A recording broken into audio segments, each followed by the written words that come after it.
All right, guys, what's going on? Welcome back to the Everything College Football Podcast. Today, me and Nick will be looking at our top 10 impact transfer quarterbacks for 2024. A lot of movement once again on the quarterback market. And getting things right underway, Nick, we're going to start with number 10, Brock Vandagriff, leaving Georgia for Kentucky. This is a guy that was a highly sought-after recruit, a former, five-star guy coming out of high school. This is a player that I think a lot of people are very excited to see. Some of the notes we got from watching him in the spring games, he's a confident player. He has skills as a runner. Believe he can be a real danger in the pocket, if he can tighten up that release. The velocity isn't A+, but it's pretty high tier, so it's kind of hard to try and knock that. Good speed on scrambles. I thought he could throw on the run with some power. What I did notice, though, it's kind of a negative, is that he really winds up when he throws. He doesn't really have that snappy release, especially in some of the deep throws. Mechanics need to be worked on. Throws off his back foot a little bit too much. And I think a big negative here is that Liam Cohen, he's no longer with Kentucky. He left for the Tampa Bay Buccaneers, replacing Dave Canales. That might be big here because I think that, Vandagriff probably, envisioned, improving, vast majority under Cohen. Obviously, this is a player that kind of compares to Will Levis in a sense, Nick, in the, film that we watched, the tape he had coming out of high school, some of the skills he has. Quarterback play last year, it was pretty poor. Devin Leary was not all that great. He was a lot of inconsistent play, turned the ball over a lot. Accuracy was not good. Do you think that Vandagriff is an immediate upgrade despite not having as much experience as a guy like Devin Leary did? I'm a big fan of Brock Vandagriff. I've always thought he was a solid quarterback. I never thought he fit quite in at Georgia. I always figured of that rotation, he was going to be the odd man out with the way that they have it set up in Athens, and certainly with Carson Beck returning, that makes it a lot harder for him at this point. So Vandagriff heads to Kentucky. I thought he was going to go to Auburn. I thought that was a natural fit, but he ends up going to Kentucky, which I think I like the fit a lot there. Vandagriff, a very big, physically strong quarterback, 6'3", 205, absolute cannon of an arm. Very strong physical player, appeared in 8 games for Georgia this past season. Didn't do a whole lot, mostly garbage time, 2 touchdowns, limited attempts, but he looked good on the small sample size spring game as well.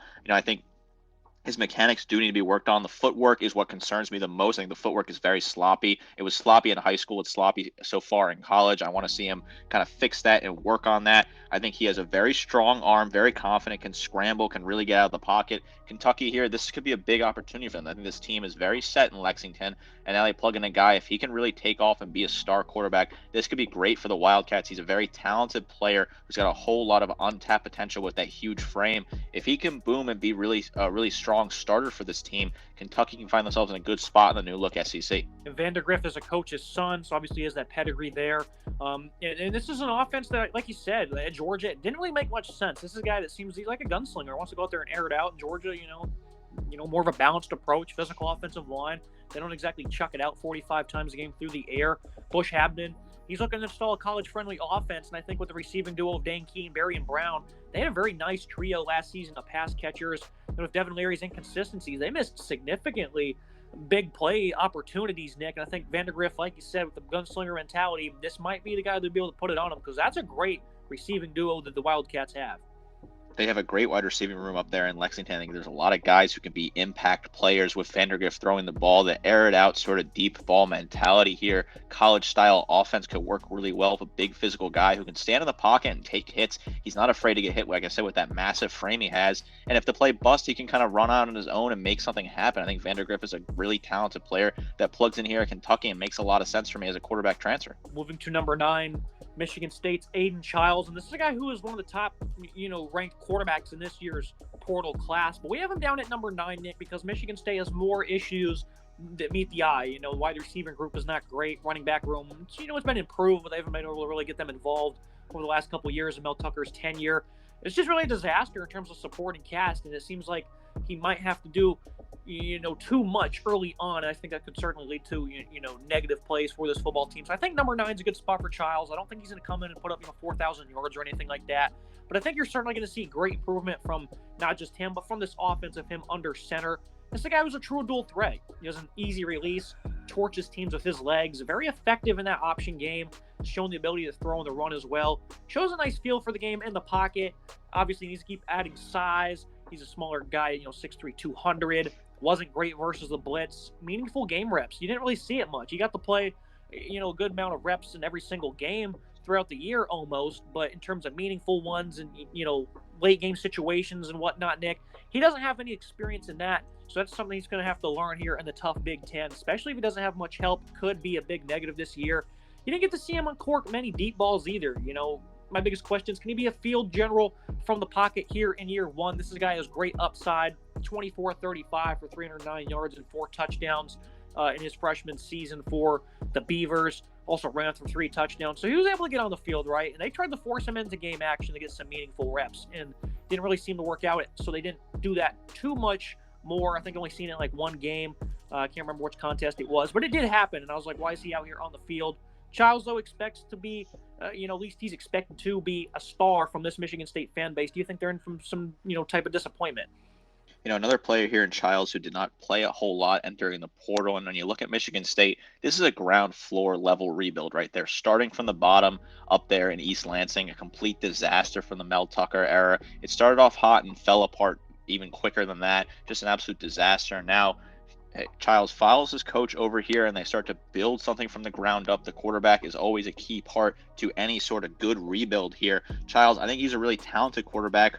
We saw him in more games than we saw Vandagriff, but he just played a lot of late minutes, garbage time type minutes, 4 passing touchdowns, 68% comp rate, 300 yards passing. Needs to bulk up a little bit. I think that's the size concerns me a little bit. He is a true dual threat, right? He can run the ball, certainly if he needs to. Very shifty in that regard, and they may rely on that a lot this year with the lack of talent around him. It might be on him to create a lot of plays and be able to do something with his feet. I think having his head coach there again, they can kind of tailor the offense around him and build something out of this. I think this is a really good potential here long term. I think this year you won't see a whole lot in Michigan State because, like I said, this is a deep rebuild, but Michigan State could be set in the future. This is a good way to kind of start building those blocks towards being a contender again in the Big Ten, where Michigan State has struggled as of late. Needs to keep adding size, certainly has to be able to pick up the blitz a little bit better. I was concerned with that. I don't know if he's going to be the best from the pocket, but I think he has the dual threat that can outweigh that, and he can be a really solid quarterback in the future. And, that's why he's at number 9, because these are areas he's certainly going to improve on under Jonathan Smith. To what tune, we don't know, but he will certainly improve as time goes on, but I don't think it's going to be to, an elite level here in year one, especially, again, with no supporting cast. Look at number 8, Will Rogers to Washington. It seemed like he was a perfect fit from the get-go in Kalen DeBoer's system. Nick Saban retires. Fallout of that leads to Jedd Fisch being the head coach for the Huskies. And Rogers, I also expected him to remain his commitment there because this is still a very great offensive coach who's worked with plenty of great quarterbacks in his lifetime. And Will Rogers, he's going to reaffirm his commitment to the Huskies. This is a guy who, he's kind of a product of the system at Mississippi State, right? But he has shown the ability to be an accurate pocket passer, thrives with that timing, quick release, some solid mobility. He's a calm, poised player for the most part, really leads his pass catchers. Like his ability to process. He's a distributor that should do well in Fisch's system. Obviously, like they get in the, at Arizona last year, like they got in the I formation, run the ball, play action, stretch the middle of the field. So this is going to be a bit of an adjustment for Rogers, though, right? And I think the arm strength causes him sometimes to not push the ball downfield. Has struggled versus pressure. That was a big knock of all the quarterbacks in the late Mike Leach's system. If he holds the ball too long, his mechanics can go poor. I've never really seen him rise up in big games either, Nick. That's one thing that certainly have been concerning. I think some of these negatives will be improved on because he is a calm, poised player, right? But stepping up in big games just never seemed to happen. It seemed like the air raid in the SEC worked until you played some of these elite defenses, and then it didn't work. How do you think it's going to work here in the Big Ten, and do you think he's a good fit for what they ran last year? That was always the issue with Will Rogers and Mississippi State is when they played those tougher teams like Alabama and Georgia, especially Alabama. Nick Saban had that air raid offense figured out perfectly. They struggled in all the games against Alabama during the Mike Leach tenure. Will Rogers, the second leading passer of all time in terms of yards in the SEC play, he certainly would have broken that record had he not gotten injured. Not too far off behind Aaron Murray. He now heads up to Washington with Jedd Fisch, where the fit with Kalen DeBoer was perfect. I think the fit with Jedd Fisch is also perfect. This makes a lot of sense. This is a guy that's going to air it out for you and be extremely productive if you can give him the opportunity to do so. 36 passing touchdowns in 2021, 35 in 2022. Really incredibly accurate as well. 73% comp rate in 21, 68% comp rate in 22. So very accurate passer. Those numbers took a bit of a drop off in 23, but they were also transitioning the system with a new head coach there. I think he's a fantastic quarterback. I think the frame is great with him. I think the pocket passer personality is fantastic. He's a guy that goes out there and wants to throw the ball as much as he can. He does not mind having so many attempts, 683 attempts in 21, 610 in 2022. So he's going to throw the ball certainly a lot. he struggles against the blitz, struggles against pressure. That is definitely a concern. And some of these Big Ten defenses, they're going to send a lot of pressure off the edges and make him uncomfortable, which could certainly be a problem for Washington and Will Rogers. But I think this system is perfectly set up for him. He has a lot of talent still up there in the Pacific Northwest to throw to. This could be a match made in heaven for the Huskies. A guy who has 12,000 career passing yards, 94 touchdowns. Some pretty good numbers to not be on this list. Look at number 7, Riley Leonard to Notre Dame. This is a guy we've been a big fan of, Nick. And obviously last year he was nicked up, and that really derailed his season, led to some poor numbers on the stat sheet. Only 3 touchdowns and 3 picks. Didn't play over the final month and a half, really. He did play 2 games. He clearly wasn't healthy. They got shut out against Louisville. He completed, 44% or less in 2 straight games before just, shutting him down for the rest of the year. First half of the season, though, Nick, they were 4-0, should have beat the Irish, right? And then things got away from there late. Leonard didn't have the greatest of games, but that was a game that Duke controlled, and this is a guy who's been great for them against Clemson. They ended up pulling away there to win that one by 21, but it was a big play sparked by him and his legs that really helped open up the scoring parade in a game where the defense really dominating Duke. This is a guy who has good acceleration, I like his speed, has that game-changing ability as a runner, has good vision. I like his movements in the pocket. He's showcased some nice touch as a passer. Great leader with toughness as well. Accuracy versus good defense, though, been flat out abysmal. Identifying the blitz, how to attack it. Above average arm at best for Riley Leonard. The supporting cast had a couple of good receivers, had a bookend NFL offensive prospect up on the offensive line, had a great trio of backs as well. But this Duke offense, Nick, obviously if he was more healthy, that would have been good for them. But it seems like he left a lot to be desired, I think, over the last 2 years, especially as a passer and against good defenses. It seems like he should have been able to rise up a little bit more. But this is a different receiving room. They've added Bo Collins, Chris Mitchell, along with some of their other guys like Greathouse and Thomas coming back. Is this the opportunity for Leonard to rise up and lead them to farther things than Sam Hartman did, or do you think this is a downgrade for the Irish? When you look at Riley Leonard, I think you have to look at the 2022 film. The 2020 film, you got to kind of write it off a little bit due to the injuries and some of the inconsistent plays as he was banged up and clearly not 100%. The 2022 film is fantastic, though. 63% comp rate, nearly 3,000 yards passing, 20 touchdowns, 6 picks, 700 yards rushing on the ground, and 13 scores. Still had an impressive 4 scores and 352 yards on the ground in those 7 games. This is a guy that's a physical player. He's willing to take hits. I know the health has been an issue, but at 6'4", 205, he's going to take those hits if he has to. I like his accuracy at times. Yes, it is an issue against some of the better defenses. You can see that in the film.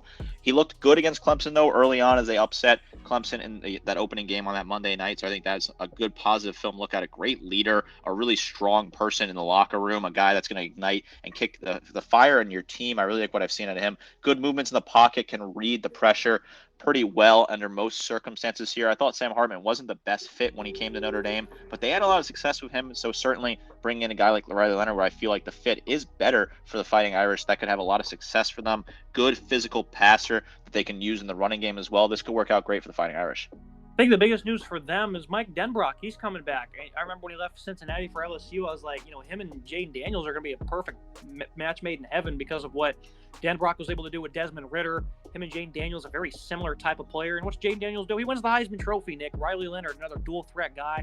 Has a little bit more size than those 2 players did. Probably isn't as talented either. But, the toughness, the leadership, and of course, the aforementioned dual threat ability, very similar to what he's worked with in the past. And those are 2 guys that have, performed very well and led their team to great success.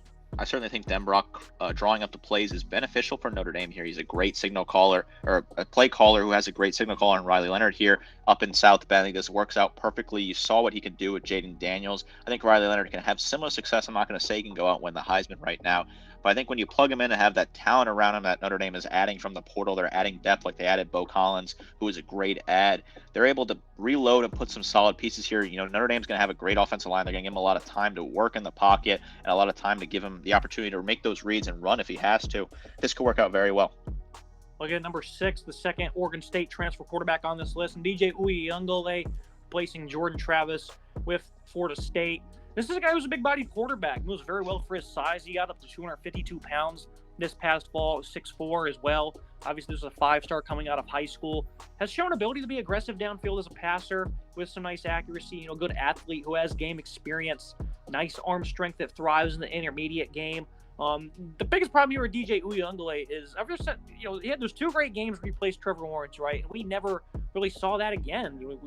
We certainly saw it at times. It's never consistency. The accuracy just isn't that impressive. Misses open targets, late on one routes, doesn't carry the ball with precision, just lacks that consistency, Nick. And I know he's 6 on our list.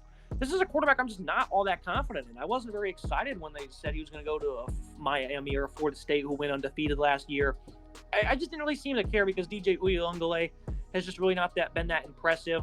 I thought he did a good job in the system with Oregon State last year. A strong, heavy running game that has, thrives off that play action. And if he had better accuracy, they could have had bigger plays. And they certainly had the weapons that were capable of winning downfield. They had plenty of speed. And this guy just wasn't always able to put it on him. He didn't have any 300-yard games last year. And that's not the Beavers' philosophy by any means, right? But 21 touchdowns, 7 picks, good numbers. 2,600 passing yards for that system's pretty good. But you put the numbers aside, Nick, and these are just still concerns we saw on tape. And for Florida State, I think this is a downgrade for them. I'm not really excited for DJ. I know this is still a guy that was a former 5-star talent, had those 2 games of greatness. I just don't think it's going to bode well for the Noles here, and I think it's going to cause them to lose games. DJ is a player that continues to frustrate and bug me. Come out of high school, had all the talent in the world, headed down to Clemson, had those 2 games where he replaced Trevor Lawrence during that COVID year against Notre Dame, against Boston College. Looked phenomenal in those 2 games. I know they lost Notre Dame, but it certainly wasn't his fault. He put his heart on the line there, and they played really well against the Eagles the week after. I bought into the hype. I'll admit I'm the first one to admit it. I thought he was going to have an absolute smashing campaign when he was first full year as a starter in 21. It did not work out that way at all. They struggled. He struggled, and he started becoming the scapegoat down there in Clemson. They blamed him, which I don't think was very fair at all. I think they had other issues as well. Had a better 2022 campaign, sort of stabled the ship a little bit in Clemson, had a better season overall. Heads to Oregon State. I thought that was a great opportunity for him to kind of get out of the spotlight, avoid that big pressure area, and head to a more relaxed environment in Corvallis and really be able to use his skill set. Now he heads back into the gauntlet to a tough environment with a fan base that's unforgiving at times down there in Tallahassee. He didn't really impress me as well, and the fact that he didn't really improve as much. The stats from 2022 to 2023 are very similar, right? 61% comp rate in 22, 57% comp rate in 23, 2,500 yards, 2,600 yards in 23, 25 and 22, and then 22 touchdowns, 7 interceptions, 21 touchdowns, 7 interceptions in the 2 years. So really not a whole lot separating there. Very similar stat set across the board. I think he has great potential still. I think we haven't seen the full potential at him. He's a big body quarterback, moves well, can read a defense, very solid. Just the accuracy is an issue, misses open targets, really struggles with some of those complex routes, does not have any consistency at all. Florida State want to be competing. They want to be in the playoff. We saw what happened to them last year. This is a downgrade. I do agree with you. It's not as big as a downgrade as some people say it is, but there certainly are some issues here. Red flags could be flying if he struggles early on. Yeah, I mean, he had 10 interceptions to 9 touchdowns in 2021. That first year as a starter for Clemson after, like you said, 2 big starts in 20. Flat out abysmal performance there. Being 6 on this list, it might be too high. I certainly think he's going to be more impactful than some of the other guys. I think Leonard might be able to get a nod over him. But DJ certainly does have some nice qualities, right? And when he's on target, he's a really good football player. He's able to, win games for his team through the air. So I certainly don't want to focus on all the negative. But overall, I think this is kind of a middle-of-the-pack ad there. Look at number 5, KJ Jefferson. Most people felt that, him going over there with Gus Malzahn always made sense. Consider Malzahn was, great with Cam Newton, and KJ and Cam, pretty much identical players, right? That's what a lot of people have said in terms of size and speed. His ability to, win as a runner, be aggressive downhill, have a strong arm. This is a guy who's good in play action. He's mentally grown as a leader and a player. This is a guy who's going to have to continue in certain areas, though. As an indecisive decision maker, he's improving that the post-snap recognition. Lackluster production last season for Arkansas. As the Hogs were a flat-out disappointment. They should have been a lot better on both sides than they were. Jefferson certainly wasn't the only one to blame, right? I mean, they didn't have a run game at all. They should have, but, Jefferson ended up being their leading rusher on only 2.8 yards per attempt. So it wasn't from a lack of trying, right? But when you get this many touches, you certainly need to try and step up for a football team. Again, it's not 100% on him, but the regression shouldn't have been at the quarterback position. I'm not shocked it happened elsewhere on the roster, right? But for him to regress like he did, Nick, certainly a concern. Can Malzahn get him back to playing at a high level? This fit looks like one of the more natural fits on the list here. Jefferson and Malzahn, the Cam to Jefferson comparison makes a lot of sense. Malzahn, a great quarterback creator. He had done a lot of great work with John Rice Plumlee when he was healthy. This could work out as well. I am certainly concerned that drop production is extremely concerning. When you look at 21 and 22, he was a phenomenal, in my opinion, 67% comp rate in 21, 68% comp rate in 22, 21 touchdowns, 4 picks in 21, 24 touchdowns, and 5 picks in 2022. And then when you look at 2023, it just drops off. 64% comp rate, 2,100 yards, 19 touchdowns, 8 interceptions. Just a bad drop off there. A big physical quarterback, 6'3", 245. That frame is just phenomenal, in my opinion. Really works out great, but the rushing was not there either. Had 9 rushing touchdowns in 22, had 6 rushing touchdowns in 21, only had 2 this past season. Really struggled. The attempts were there, but they just got no yards. Like I said, 2.8 yards per attempt.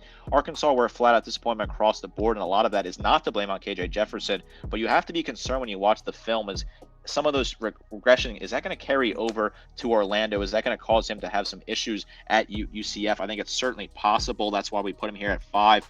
A lot of potential to boom here, but also a lot of potential to bust. Yeah, I think this is a guy who's going to have great production this year for UCF. I mean, look at the first month schedule. New Hampshire, Sam Houston, TCU, Colorado. I mean, some defenses there that he's going to absolutely eat. I think this is a guy you're going to see Heisman odds get slashed in half. I'm not sure what they're at right now, but if I had to guess, they're pretty lengthy. I think they're going to get slashed in half the first half of the year. I think this is a guy who's really going to put up a lot of production. Can he do that throughout the year? I think it's possible. In this Big 12, I think Jefferson, it's kind of going to be expected where he's going to show up here. He's absolutely going to dominate. I think that's going to be the expectation for Jefferson, 4,000, 4,500 yard season. That's my expectation from Jefferson, Nick. Do you think that's too hefty? When you look at the schedule again, if you take a brief look at it, it seems like it's an opportunity for him to really run up the stat sheet. The schedule in the conference playing in the Big 12 is certainly favorable for a guy like him who has that dual threat capability with a great offensive mind drawing up the plays.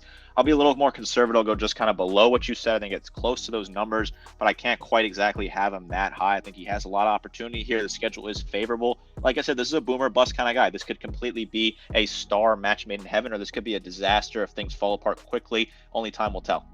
Looking at number 4, Will Howard to Ohio State. We broke this down about a month or so ago, more in depth, so we won't spend too much time on it. Howard was going to go to USC. The Miller Moss balls out in the bowl game, and they're like, maybe we don't need to go to the portal for a quarterback. Howard ends up at Ohio State.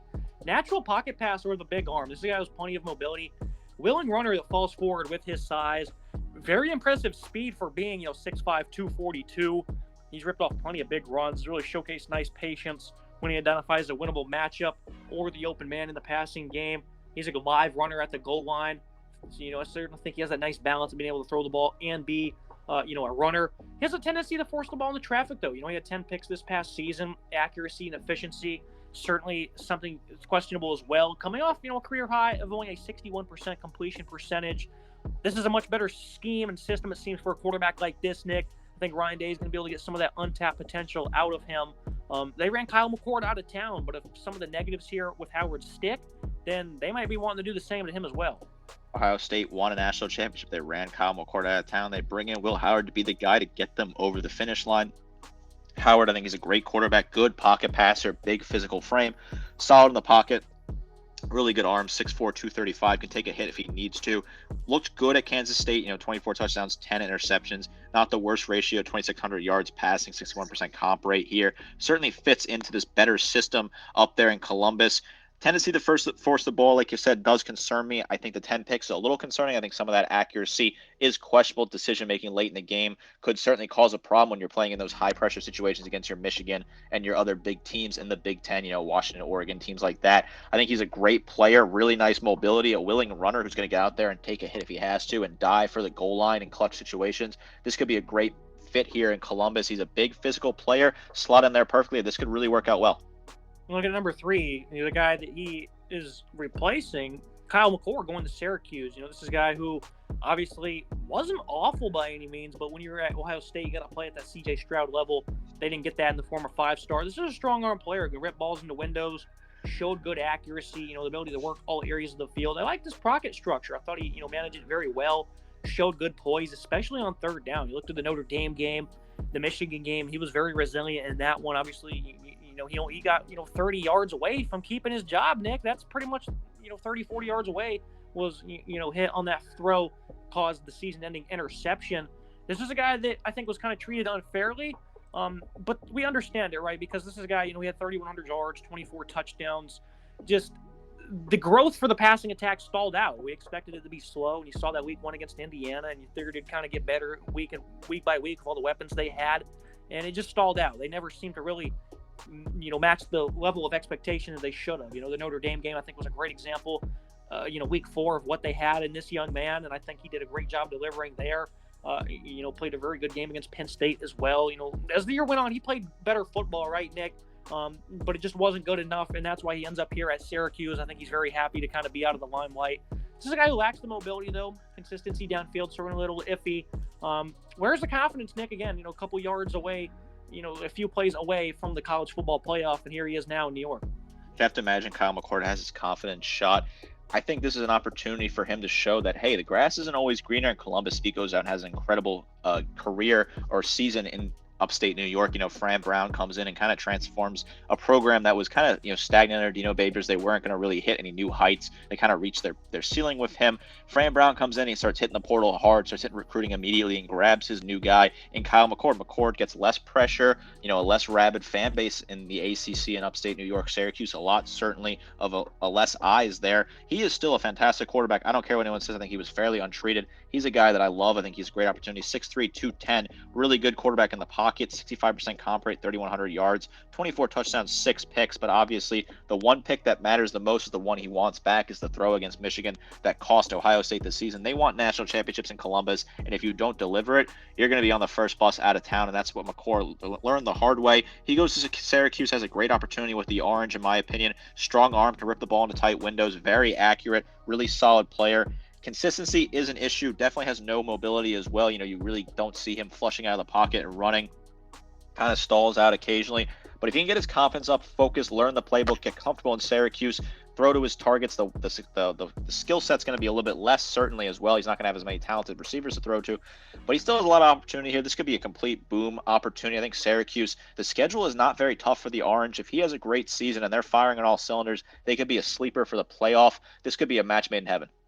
And a guy that does have some nice receivers, number 2, Cam Ward, heading to Miami. This is a guy I've always been a fan of. He was a star at Incarnate Word, was a pretty underrated transfer a couple years back, went to Washington State, coming off a pretty good season, 3,700 yards, 300-plus yards per game, 25 touchdowns, nearly 500 attempts in back-to-back seasons of this kind of air raid system.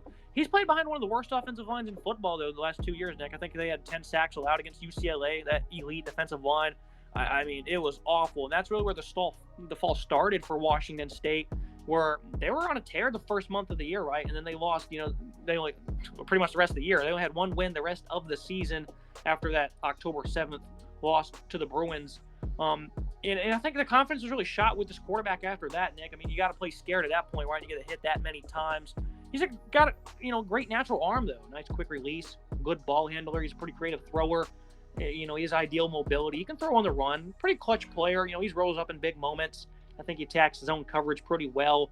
He needs to continue to anchor down those mechanics, though. Yards per attempt number is pretty concerning, as he doesn't always scan and work the scheme. Can be, too quick to leave the pocket.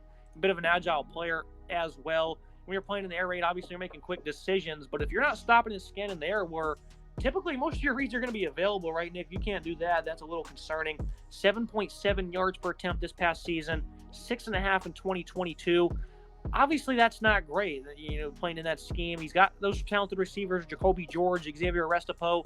He declared for the draft, right? And I was like, well, this seems a little fishy. Seems like he's going to try and play some NIL, right? And, well, I was right. He came back.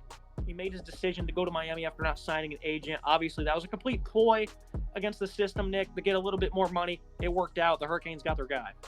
This is a guy in Cam Ward that when he first transferred from Incarnate Word to Washington State, no offense to Cougars fans, I couldn't believe that he was going there. The film on him is phenomenal at that level. I really thought that he could have gone to any number of the higher tier programs in college football. He went out west. The numbers of the yardage number is fantastic, right? 3,200 yards, 3,700 yards, 64% comp rate, 66% comp rate, 23 touchdowns, 9 picks in 22, 25 touchdowns, 7 picks in 25, with one of the worst offensive line getting battered every single week. I think there's a ton of room to grow here. When he committed to the draft, like when he was interested in the draft, I agreed with you that it just seemed like a ploy for NIL, and he got his money, and the Canes got their quarterback. A lot of people thought that Miami was a quarterback away from being real contenders in the ACC. It didn't work out with Tyler Van Dyke, and now they have a guy who I think is leaps and bounds better in Cam Ward, a great natural arm talent, a guy that's fantastic. Really can be clutch if he needs to be in those big moments when he has the opportunity. Not very agile. I think I worry about that as well. kind of gets concerned with, he is very agile, leaves the pocket a little too much, which can be a problem at times. He doesn't let the play develop. If his first read's not there, he'll tend to kind of flush out and roll out of there and try and bust a play that doesn't need to be done like that. He's a very talented player. I think he's a really incredible arm, and that air raid really can work. He has a ton of talented players at Miami, and they'll certainly have a better offensive line than Washington State did. If he can be held upright the entire game and not get knocked down, 10, 12 times a game, they could have the opportunity to air this out and be really an efficient offense that can put up a lot of points. I certainly think in Shannon Dawson's system, you're going to have to play quarterback more than you did at Washington State. And obviously, the yards per attempt number are pretty similar to that of a guy like Will Rogers, who was in a similar scheme. But that was a guy who was also very, worked the scheme, and he was very productive to a greater tune than Cam Ward does. Look at some honorable mentions here. Obviously, there's a lot of quarterbacks going in this cycle. Some that didn't make the list that will probably end the year being a top 10 impact performer. DeQuan Finn to Baylor from Toledo, a guy who's a really good runner, and he's gotten better as a pocket passer. I think they want to continue to develop him, though. Malachi Nelson, Boise State, very interesting when he decided to transfer from USC as a former high-end 5-star. Lincoln Riley said, "You're not ready to play." And when he says that, the rest of the country listens. When he entered the portal, Nick, the team's pursuing him. It wasn't an impressive list one bit. Ends up in Idaho. Malik Murphy, Duke. I think this is a guy who's really going to have a productive season if he can beat out Grayson Loftus over there for the Blue Devils. I think, a 3,000-yard type season, 25 touchdowns. I think Murphy might be able to do that, Nick. He played good for Texas against Kansas State, at least in the first half of that game. After that, it's almost like he kind of forgot how to play quarterback. I think this is a guy who, when he doesn't have to get forced into those tough situations where he did over that, 2-game stretch where Ewers was hurt, and this guy can, be the starter for the entire season, work and develop. I think he can be a very productive player as a nice little dual threat there. He was a former 4-star in his own right. Tyler Shaw, going from Texas Tech over to Louisville. This is a guy that I've never really been impressed with. But, Nick, you decided to throw him on the list. Yeah, I like Tyler Shaw. I think this is an opportunity at Louisville, an offense that will be a lot better for him. Jeff Brom, air raid type offense. I think he can plug in there. They'll have a lot of talented, Louisville made a ton of moves in the portal. We talked about them earlier in the offseason. They added a lot of talented wide receivers for him to throw to. I think the system works out better. Shaw has a lot of experience. It didn't work out great at Texas Tech, obviously. His tenure ended kind of rough for him, but I think he's a quarterback that has good experience, a player that's been around college football. When you plug him into that air raid system with the better weapons up there in Louisville, I think it would work out great. I think if he can find himself, learn the playbook, get fully confident this offseason, he could have a lot of success for the Cardinals. And, of course, we can't forget Grayson McCall. Is he going to have a top 10 impact under Robert and I? Really not sure, because Brennan Armstrong, they kind of modified that scheme for him to not be, very productive like he was at Virginia. It was kind of a weird thing going on with NC State, but this is a player people have kind of forgotten of. Didn't have the greatest 2023 season. 24 touchdowns, 2 picks, 2,700 yards in 22, 27 scores, 3 picks. In 2021, highly accurate quarterback. He's a true dual threat as well. This is a player who's very good, and I think they're certainly going to kind of do the same thing they did last year with Armstrong. They're going to get his legs involved. They're going to look for him to stretch the middle of the field. And then Jordan McLeod at Texas State. This is originally Jaden DeLora, and I didn't know this until earlier today, actually, Nick, that Jaden DeLora has actually, after transferring to Texas State, withdrawn from school, entered the NFL draft after settling a case from many years ago. Didn't really look into too many other details. But Texas State, with G.J. Kinney and his scheme, did wonders for T.J. Finley. I think I was very excited to see DeLora, but I'm very excited to see Jordan McLeod as well, who had a big season for James Madison. This is a guy who's transferred Arizona, USF. He's been all over the place, right? And he finally met his calling there for JMU, 3,600 yards, 35 touchdowns. He was a very productive player. 8 scores as a runner as well. G.J. Kinney's going to have a field day with this quarterback. Jaden DeLora's legal issues is a gain for Jordan McLeod, who comes over from JMU and plugs in at Texas State. We saw what they were able to do with TJ Finley, who looked really good in that offense and really had a great season. I think McLeod has a great opportunity to play in that offense that's a really set up for the quarterbacks like him to succeed. I think he can plug in and be successful for Texas State immediately. A really high opportunity for him to just get some good experience. He's been with 4 programs, so he's bounced around a lot. Looked really good at JMU last year. Now has a great opportunity at a new program in Texas State. Grayson McCall, I think that's a very interesting one on this list. I feel like he kind of should have struck while the iron was hot. He's kind of cooled off since his 2021 season at Coastal Carolina. I feel like people kind of forgot about him because he missed that opportunity to transfer while his stock was the highest. He now transfers and ends up in NC State. I think the match could be a very nice match. The offense, we worried about it last year. Brennan Armstrong wasn't very successful for that offense. You plug in McCall here. Will they find more success? I think it's certainly possible. Yeah, McCall seemed like he was going to go to Auburn at one point a couple years ago, but I guess some academic issues held him back there. Looking at number 1, Dillon Gabriel going to Oregon. Just seems like such a great fit. Bo Nix departing after career-changing tenure for him in the Ducks. Jeff Lebby departs from Oklahoma for Mississippi State, so Gabriel goes ahead and heads out west. Boatload of weapons, boatload of money. Offensive line's going to be stout, whatever you want to call it. Right, this is a guy who showcased great ability to change the game of his legs this past season. Nice confidence versus single coverage. Good fit for the RPO with the ability to stretch the field of a nice arc. Nice quick release. He protects the ball. Has a nice pump fake as well. Showcase good downfield accuracy. Doesn't have the strongest arm. We can struggle to generate impactful velocity in the intermediate range and beyond without, slowing down his delivery. Won't always set his feet, and he certainly lacks that size. This is a quarterback who helped, manufacture an offense, put up 42 points per game this past season, 42 total touchdowns, 6 picks, had nearly 4,000 yards. This is a player that was really good, 5'11", 204. He's a veteran. He's experienced. I think he's going to come in here for Will Stein's offense. He's going to be great. Guys like Evan Stewart and Tess Johnson to work with. The scheme is very good for him in terms of NFL projection. Probably not so much, but he's going to be productive this year, Nick. This is exactly who you want replacing Bo Nix. Great job by Oregon. Oregon looks to be in a great spot as they enter the Big Ten here. Dillon Gabriel is a fantastic player. When he was at UCF in 2019 and 2020, everyone loved watching him. Such a talented player. Obviously, injury was a big deal for this guy. He was such a talented player. 70 passing touchdowns to 14 interceptions during his UCF career. Incredible numbers across the board.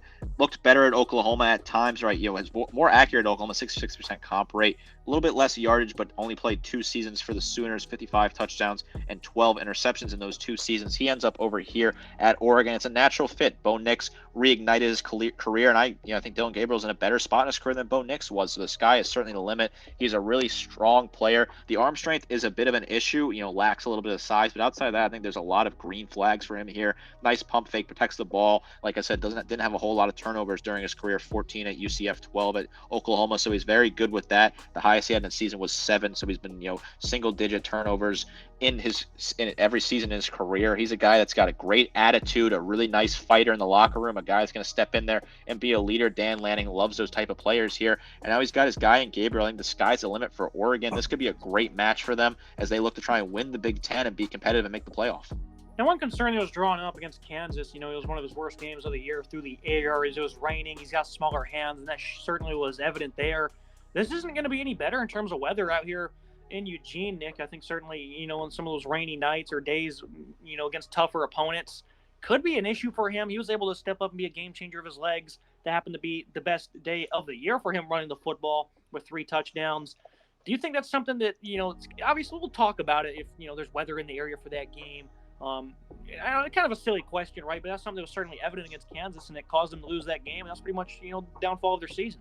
It is something you have to look at. They do have a tougher schedule late in the season at Michigan on November 2nd, at Wisconsin November 16th. So obviously the weather could be poor in those 2 games. You might have snow potentially in that situation. The weather up in Oregon is not the best in the winter part as well. Very rainy, so it can be an issue. I'm looking at another game at Purdue on October 19th. That's a night game. It can get cold in West Lafayette at night in those late October evenings. So that can be a problem. We'll address that obviously in a case-by-case basis at this point in time. I'm not as concerned about it. I think they're going to work on that and kind of, build a plan to deal with that. It is concerning, though. The weather is certainly a lot worse in Oregon than it was in Oklahoma and Central Florida. It's going to be it for today's episode. As always, Nick, I appreciate you joining me, breaking down these transfer quarterbacks. Pretty good class we have here. I think we have a couple of these guys that will, battle for Heisman podium honors. Dillon Gabriel, obviously headlining it, but a lot of guys here that are going to do a lot of good things for the new team. A fantastic class in this new NIL portal era. Every year you're going to have great classes. People are able to go out and get the quarterback they want. Teams can just add signal callers at will. A lot of guys enter the portal. A lot of guys are going to have impacts early on. I'm super excited to see what Kyle McCord can do. Brock Vandagriff at Kentucky is another guy I'm super excited for. And Dillon Gabriel, I think he's got a ton of potential and opportunity to succeed at Oregon. Make sure you guys like, comment, subscribe. See you next time. Fantastic.